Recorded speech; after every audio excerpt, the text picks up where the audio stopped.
ঋণ নির্ভরতা কমিয়ে চীন ও ভারতের সঙ্গে বিনিয়োগ ও শিল্পায়ন ভিত্তিক সম্পর্কে জোর দেবে বাংলাদেশ।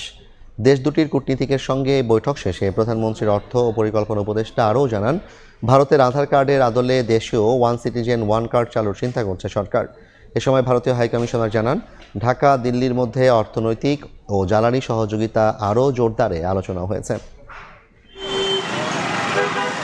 ইরানের সঙ্গে যুক্তরাষ্ট্র ইসরায়েল যুদ্ধের জেরে বিশ্ববাজারে জ্বালানি সংকটের প্রভাব পড়েছে বাংলাদেশেও। পরিস্থিতি বিবেচনায় সম্প্রতি বাংলাদেশ পেট্রোলিয়াম কর্পোরেশন বিপিসির অনুরোধে আন্তদেশীয় পাইপলাইনে ডিজেল সরবরাহ করে ভারত। আরও চেয়ে সম্প্রতি দিল্লিকে চিঠি দেয় ঢাকা। মঙ্গলবার সকালে সচিবালয়ে প্রধানমন্ত্রীর অর্থ ও পরিকল্পনা বিষয়ক উপদেষ্টা রাশেদ আল মাহমুদ তিতুমিরের সঙ্গে বৈঠক করেন ভারতীয় হাইকমিশনার প্রণয় ভার্মা। আলোচনায় উঠে আসে বিদ্যুৎ জ্বালানি প্রসঙ্গ।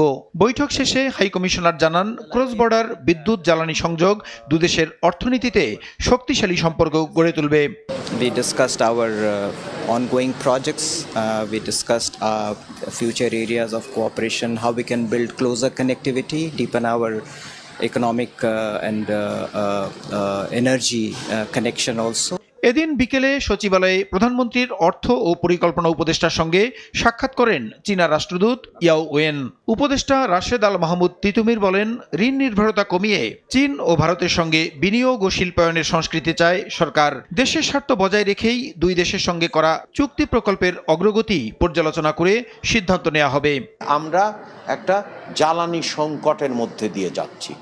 ভারতের বা অন্যান্য দেশের সাথে আমরা এমনভাবে বিদ্যুৎ এবং জ্বালানির ক্ষেত্রে চুক্তি করতে পারি যেটি আসলে দেশের জন্য লাভজনক। চীনের ক্ষেত্রে যে প্রকল্পগুলোর বর্তমান অবস্থা কি, অগ্রগতি পর্যালোচনার মাধ্যমে কৌশল নির্ধারণের ব্যাপারে আলাপ আলোচনা হয়েছে। প্রতিটি দেশের সাথে আমরা আলোচনা করছি ঋণ নির্ভরতা থেকে বিনিয়োগ বৃদ্ধি, কর্মসংস্থান বৃদ্ধির দিকে অগ্রযাত্রা।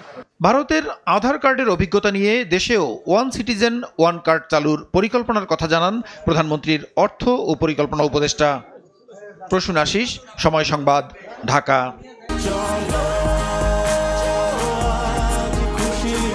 40 বছর ধরে অসংখ্য খুশির মিছিলে ছিল আইডিএলসি, থাকবে আগামীতেও।